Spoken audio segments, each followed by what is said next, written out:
Last জোনের huge battle flicker FF versus BD top 1 এই content creator দুজন একে অন্যের এগেইনস্টে লাস্ট জোনে বিন্দুমাত্র ছেড়ে কথা বলতে চাবে না। দুটো কিন্তু চার্জ হচ্ছে, একদিক থেকে আলিফ ট্রাভেল চার্জ করছে, অন্যদিকে রয়েছে ভেরি এক্সপেরিয়েন্স নিজাত।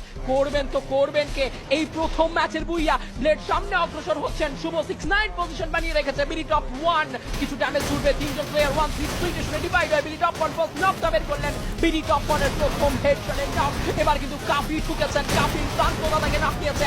আরো একটা ক্রুশাল নক আলিফ ডেভিড ওয়াইটি। এই মুহূর্তে কি পারবেন দলকে একটা ব্যাকআপ প্রোভাইড করতে? বিডি টপ 1 যতবার নক করছেন ততবার রিভাইভ করছেন এবং একই রকম ভাবে কিন্তু নকগুলো করে নিচ্ছে বাংলাদেশ টপ 1রা। নেজাদের একটা 1v2 এর ক্লাচ কমপ্লিট হলো, আবারও কিন্তু গ্রাউন্ড কন্ট্রোলে আসতে যাচ্ছে টিম ফ্লিকার এফএফদের। করবেন তো করবেন কি, বুইয়া নেবেন তো নেবেন কারা? লাস্ট জোনের ফাইটে কোনো কিছুই বলা যায় না, তবে শেষমেশ বিডি টপ 1 এর একটা clutch and it's a booyah from the side of team Bangladesh top 1। What a show!